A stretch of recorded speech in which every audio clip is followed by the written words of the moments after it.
لو انت حاسه ان انت وصلتي نص 2026، احنا بقينا دلوقتي بعد اول اسبوع من النص التاني من 2026، حسيتي نفسك ان انت ما قدرتيش تحققي اهدافك اللي انت كنتي كتبتيها، ولا الفيجن بورد بتاعتك، لو كانت الرؤيه بتاعتك اللي انت كنتي اخترتيها وحطيتيها، وحسيتي نفسك ان انت تهتي خالص، وحسيتي بمرحله من الضياع انك بعدتي خالص عن اهدافك، وان انت ما بقيتيش الشخصيه حتى اللي بتتمني ان انت تتغيري وتبقي هي في يوم من الايام. كنت حاطه خطه ل 2026 وحسيتي مره واحده ان خطتك دي في حته وانت في حته تانية خالص. يعني دخلتي 2026 بطاقه وبقوه وعزيمه وباهداف، ومره واحده انت حسيتي نفسك عدت نص السنه وما قدرتيش تحققي ولا حاجه من اللي انت كنت كاتباهم، ولا حاجه من اللي انت كنت ناوياها لنفسك. ويمكن لو في حاجه او حاجتين اتحققوا ممكن ما يكونوش اتحققوا بنفس الشكل اللي انت كنت بتحسي ان انت محتاجه انه يتحقق بيه. عشان كده انا بعمل الفيديو ده لان انا واحده من الناس اللي برضو عدت عليا نص 2026 ما حققتش ولا حاجه انا كنت بتمناها لنفسي. عندي اهداف وعندي نوايا بس ما فيش منهم حاجه اتحققت. فحسيت خلاص قدامي اختيار من اتنين: يا اكمل 2026 بطاقه تانية خالص، بعزيمه واراده وتركيز، يا اما استسلم واجل اهدافي كلها للسنه الجايه. بس الاحساس للحظه كده حسيت انه لا، احنا مش محتاجين نستنى السنة الجديدة، ومش محتاجين نستنى بداية السنة عشان نكتب اهدافنا من تاني، ولا حتى عشان نعمل فيجن بورد من تاني. بالعكس، انت ممكن تكتب اهدافك او ممكن تكتبي اهدافك في اي وقت طول السنة. 6 شهور اللي فاضلين في 2026 كافيين جدا انك ممكن تحققي اهدافك. 3 شهور كافيين جدا انك تبقي النسخة اللي انت نفسك تكوني عليها. اسبوعين كافيين جدا انك تقدري تبني عادة جديدة او سلوكيات جديدة، او تدخلي في النسخة الجديدة من نفسك اللي انت كنت بتتمني تشوفي نفسك فيها. عشان كده لو اي حد بيسمعني دلوقتي ونفسه يلحق 2026 قبل ما تضيع وتطير خالص منه، هات ورقة وقلم واكتب الحاجات اللي هقول لكم عليها دلوقتي. اول حاجة لازم تعملوها ان انتوا، يعني خلاص لو انتوا كنتوا مريتوا بظروف صعبة عليكم، ظروف شخصية، ضغوط، احداث ممكن تكون غصب عنكم عدت عليكم بعدتكم تماما عن اهدافكم او عن رؤيتكم للسنة دي، فانتوا ممكن يعني توقفوا كده لحظة وتقولوا لنفسكم ان خلاص اللي حصل حصل، واللي راح خلاص عدى.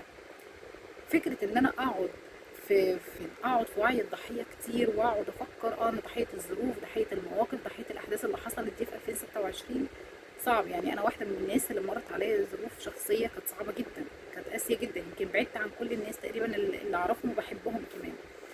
بس ده كان احيانا بيبقى غصب عننا. في ظروف بتبقى غصب عننا فعلا بجد، ان احنا ممكن تحصل حاجه، يعني احنا فعلا ما بنختارش ازاي السنه بتبدا. في الكام سنة اللي فاتوا دول أنا فعلا أمنت من فعلا أنا مش بختار إزاي بداية السنة هتكون، بس ممكن أختار إزاي هقدر أنهي السنة دي.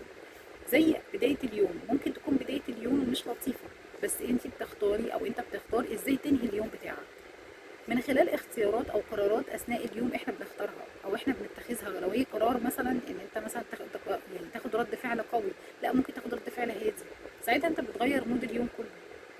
عشان كده لو اي حد بيسمعني دلوقتي ونفسك تبدا من تاني، انت مش مستني بدايه السنه الجديده عشان تبدا خالص.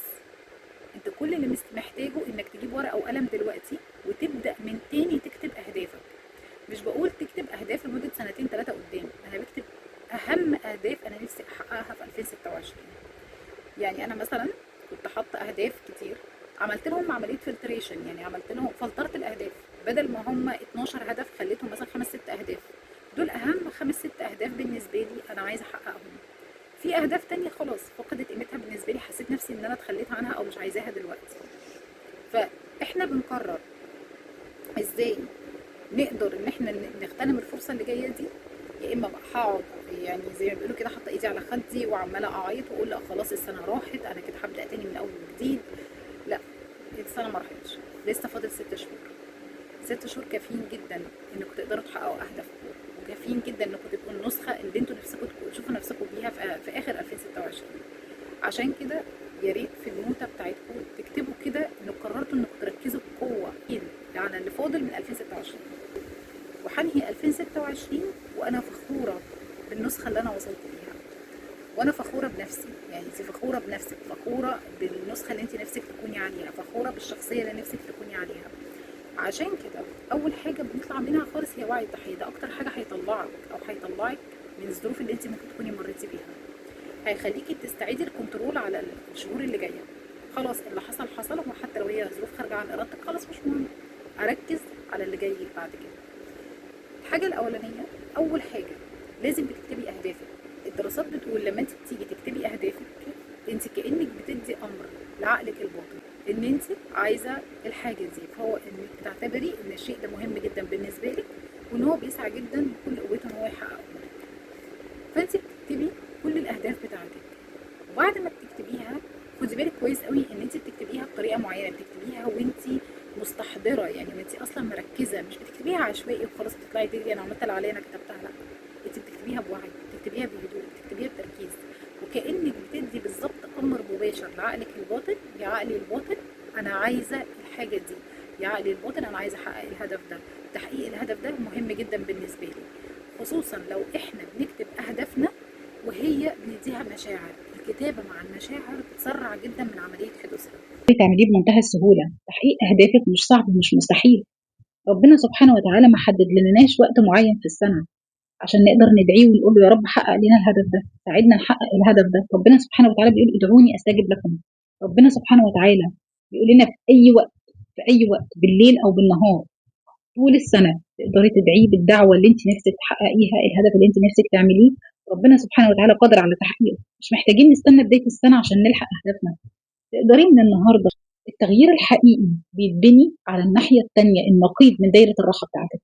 ودايره الراحه هنا ما اقصدش هو المكان اللطيف اللي انت قاعده فيه، لا، دايره الراحه هي كل حاجه انت تعودتي تعمليها، ابتداء من طريقه تفكيرك، للافكار نفسها اللي انت بتفكري فيها طول اليوم، لمعتقداتك اللي انت متبنياها سواء عن نفسك او عن الهدف اللي انت نفسك تحققيه. دايره الراحه هي عباره عن كل عاده او فعل او سلوك او حتى روتين او حتى اسلوب معيشه للحياه او حتى نوعيه علاقات.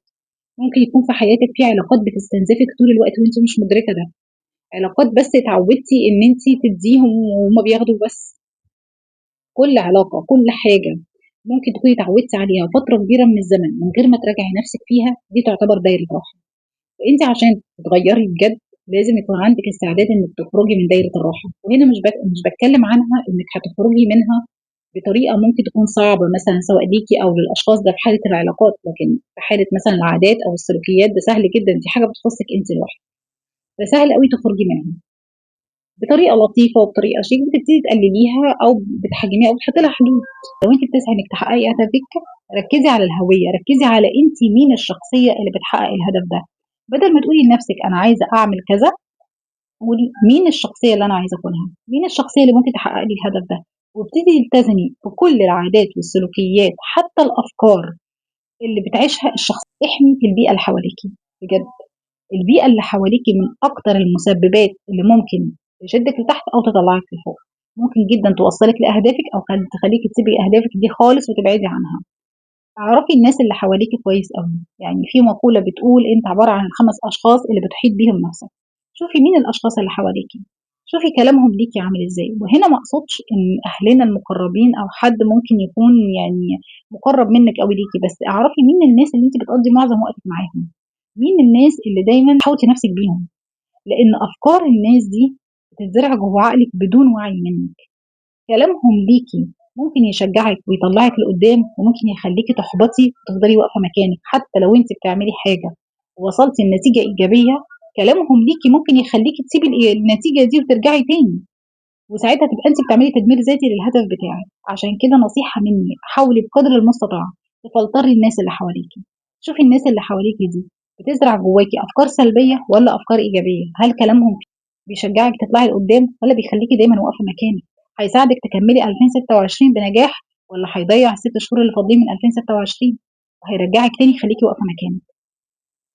حاولي بقدر الامكان المكان اللي انت قاعده فيه، الاوضه بتاعتك، بتعكس اللي جوه دماغك. يعني معنى اصح لو اوضتك مترتبه او اوضتك حتى فيها مش مترتبه، اعرفي ان افكارك كمان مش مرتبه.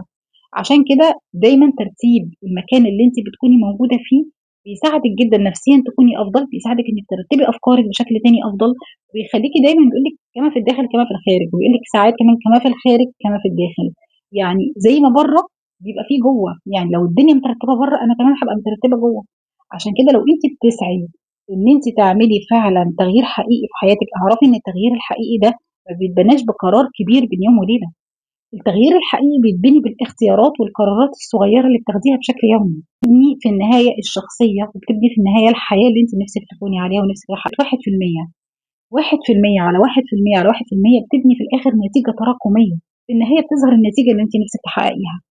عشان كده لو انت نفسك تكسبي اللي فاضل من 2026، ابتدي اقعدي مع نفسك النهارده ورتبي افكارك واكتبي اهدافك، وقرري بجد انك هتركزي على اللي فاضل، وادعي ربنا سبحانه وتعالى انه يعينك على الفتره اللي جايه دي، انك تاخدي بكل الاسباب اللي ممكن توصلك للنتيجه اللي بتحلمي بيها. ادعي ربنا كتير، وان شاء الله باذن الله ربنا هيخليكي تختمي 2026 بقوه وتحققي كل اهدافك والنسخه بجد اللي نفسك تكوني فخوره بيها وتحققيها.